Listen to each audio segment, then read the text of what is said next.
అందరికీ నమస్కారం అండి. ఈరోజు మనం సింహప్రసాద్ గారు రచించిన ప్రశ్న అనే ఓ చక్కటి కథను విందాం. ఇక కథలోకి వెళ్దాం. వల్లి, మా డాడీ ఫోన్ చేశారు. 10వ తారీఖున మనందర్నీ ఊరికి రమ్మన్నారు. హబ్బీ వాసు మాటలకు ఆశ్చర్యంగా చూశాను. Anything important? ఆహా, వీలునామా రాస్తారట. తమ్ముళ్ళని చెల్లిని కూడా పిలుస్తున్నారు. బావుంది. చాలా మంది కరోనా తర్వాత రాశారు. మామగారు ఇప్పుడు రాస్తున్నారన్నమాట. మంచిదే. ఏమైనా ఆయనకు ముందు చూపు ఎక్కువే. కాని అందరికీ ముందే చెబితే లేనిపోని గొడవలు రావు. వస్తాయి. వాటిని మొదట్లోనే పరిష్కరించేయొచ్చు అన్నారు. బ్రేక్ఫాస్ట్ చేస్తూ ఉంటే వాసు చిన్నతమ్ముడు రఘు ఫోన్ చేశాడు. అన్నయ్య, నాన్న వీలునామా రాస్తారట. నా సంగతి నీకు తెలుసుగా. నాది పెన్షన్ లేని ప్రైవేటు జాబు. ఎప్పుడు ఊడుద్దో తెలీదు. మీ పిల్లలు బాగా సెటిల్ అయ్యారు. నా పిల్లలు ఇంకా కాలేజ్లోనే ఉన్నారు. అంచేత నాకు కొంచెం అదనంగా ఫేవర్ చేయించమంటావు. డాడీకి అందరి అన్ని సంగతులు తెలుసు. ఒకరితో చెప్పించుకోరు. నీకు ఎలా న్యాయం చేయాలో అలా చేస్తారు గాని ఊరికే భయపడకు. వాసు ఫోన్ పక్కన పెడుతుంటే మళ్లీ ఫోన్ మోగింది. డిస్ప్లే చూసి పెద్ద తమ్ముడు శేషు నాకు చెప్పి, చెప్పరా, వీలునామా గురించేనా అని అడిగారు. ఆ మాట విన్నప్పటినుంచి యమ టెన్షన్గా ఉందన్నయ్య. ఎందుకురా? డాడీ సంగతి నీకు తెలుసు కదా. అందరూ సమానమేనంటూ సమానంగా పంచుతారు. నేను నిండా మునిగిపోతాను. ఏ? నాకు 3 ఆడపిల్లలే. వాళ్ల దుస్తులకు చదువులకు చాలా ఖర్చయింది. ఇక అసలు ఖర్చంతా ముందుంది. వాళ్ల పెళ్లిళ్లు చెయ్యాలి. పురుళ్ళు పుణ్యాలు. శేషు, ఉద్యోగం చేస్తున్నావు. మొన్ననే 2 ప్రమోషన్ తీసుకున్నావు. నువ్వు బేదార్పులు అరవటం ఏం బాగాలేదు. పిల్లలకు పెళ్లి చేయాల్సిన బాధ్యత మనది కాని డాడీది కాదు కదా. అయినా నాన్నను అడగకుండా నాకు చెబుతావేంటి? నువ్వు చెబితే నాన్న వింటారు. అంతా ఓపెన్గా చెప్తే చేస్తానన్నారు. అందరం అక్కడే ఉంటాం గనక అప్పుడే మాట్లాడదాం. నన్ను సపోర్ట్ చేస్తావనుకున్నానన్నయ్య. నాకు నువ్వెంతో రఘు కూడా అంతేరా. ఏం చేసేది ఎలా చేసేది అంతా డాడీ ఇష్టం. ఆయన ఏం చేస్తారో వినకుండా ముందే ఆందోళన పడటం అనవసరం అంటూ ఫోన్ పెట్టేసి, నా సపోర్టు కోసం చేశాడు అంటూ చెప్పాడు వాసు. అన్నగారిగా మీకు బాధ్యత ఉందిగా, చెయ్యండి. ఆఫీస్కి రెడీ అవుతుంటే ఆడపడుచు రమ కాల్ చేసింది. నాకు చేశావేంటి రమా? మీ తమ్ముళ్ళిద్దరూ ఇంత క్రితమే మీ అన్నయ్యకు చేశారు. వాళ్ళు చేయడమే కాదు, బుడిబుడి దీర్ఘాలు తీస్తారని నాకు తెలుసు. అందుకే నీకు చేశాను. నువ్వేం చెప్పినా డాడీ వింటారు. బాగా చదువుకున్నదానివి. లాజిక్తో మాట్లాడతావని నువ్వంటే ఎంతో గౌరవం. సరే సరే, ఆఫీస్కు టైం అయింది. త్వరగా చెప్పురామా. నీ తమ్ముడి గురించి తెలుసు కదా వదినా. మంచి ఉద్యోగం చేస్తున్నారని నన్నిచ్చి పెళ్లి చేశారు. 5 ఏళ్లు గడవకుండానే ఉద్యోగానికి రాజీనామా చేసి మిత్రుడితో కలిసి వ్యాపారం మొదలుపెట్టారు. అందులో ఎంత నష్టపోయామో నీకు తెలుసుగా.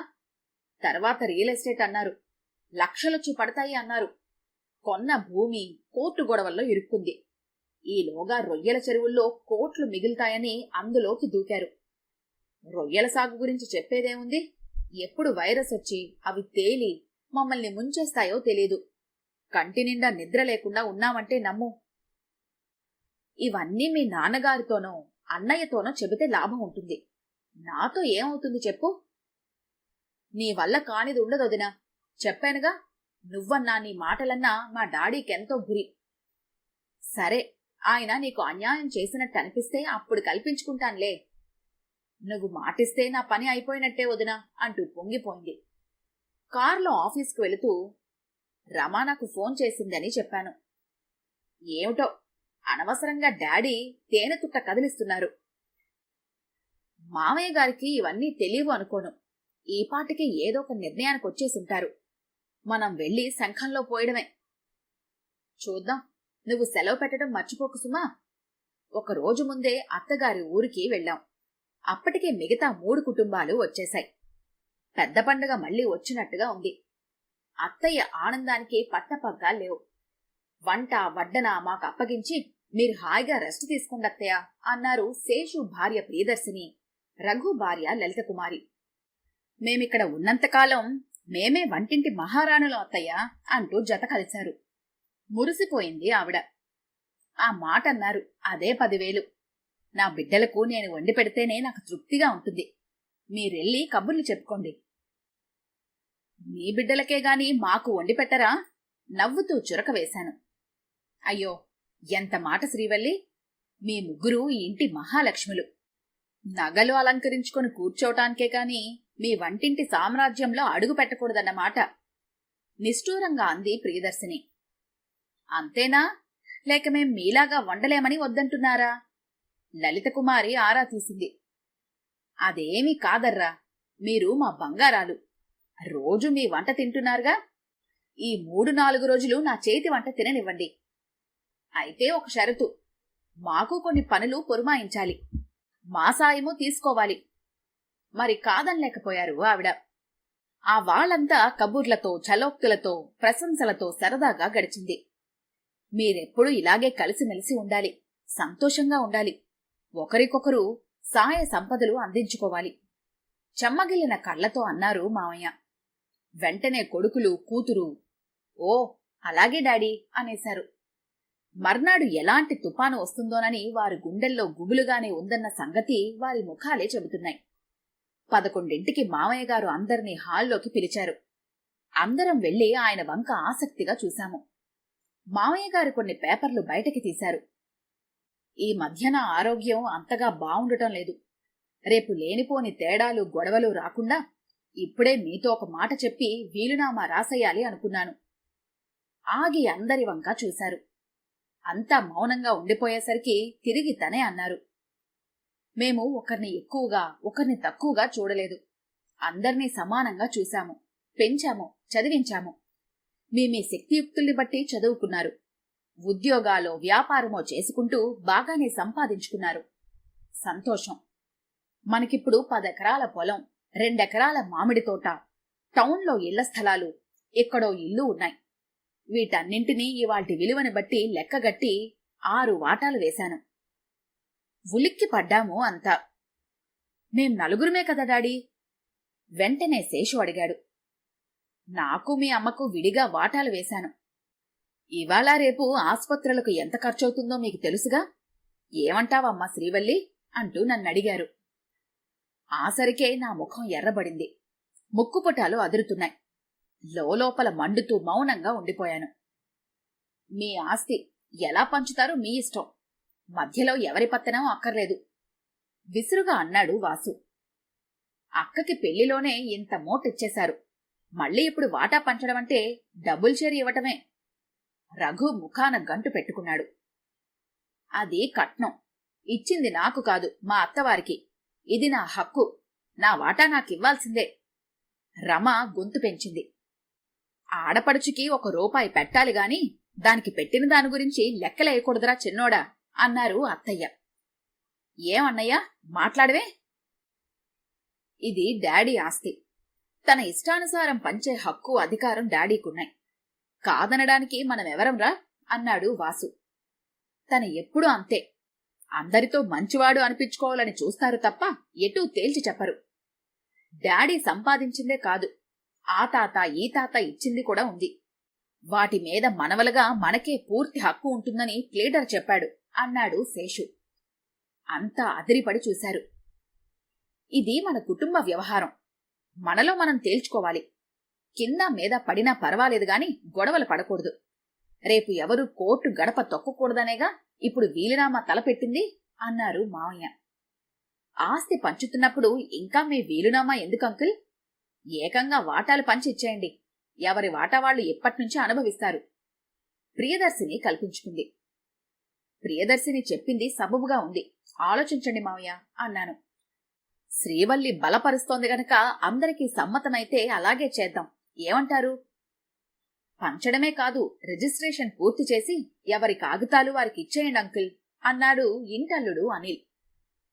అలాగే చెయ్యండి కాని సమాన వాటాలంటే మాత్రం నేను ఒప్పుకోను.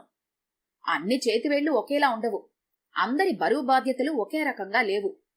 అన్నయ్యలకు ఖర్చు పెట్టినంత నాకు ఖర్చు పెట్టలేదు. రఘు మాటలకు వాళ్ళు పై చదువులకు వెళ్లారు. నువ్వెళ్లలేదు, అది నీ తప్పు. దాని పర్యవసానాలకు నువ్వు బాధ్యుడివి గాని నేను కాదు కదరా అన్నారు మావయ్య. మేం కాదనటం లేదు. అన్నయ్య పిల్లలు త్వరగా ఉద్యోగాలకు వెళ్లిపోయారు. మా ఇద్దరి పిల్లలు ఆ స్థాయికి రావటానికి చాలా టైం పడుతుంది అని రఘు అంటే, నాకు 3 ఆడపిల్లలే. నేను అందరికన్నా ఎక్కువ బరువుల్ని మోయాలి. దాన్ని లెక్కలోకి తీసుకోరా? సూటిగా బాధగా ప్రశ్నించాడు శేషు. ఆగండి, మీ వదిన కరెక్ట్గా చెబుతుంది. ఏమమ్మా శ్రీవల్లి, నీ అభిప్రాయం ఏమిటి? నన్నడిగారు మావయ్య. నోరు తెరవక తప్పలేదు. మాకు ఈ వ్యవహారంలో సంబంధం ఉందా మావయ్య? సూటిగా అడిగాను. దెబ్బతిన్నట్టుగా చూశారు. అలా మాట్లాడతావేంటమ్మా? ఇది మన కుటుంబ వ్యవహారం. పెద్ద కోడలుగా నీకెక్కువ బాధ్యత ఉందమ్మా.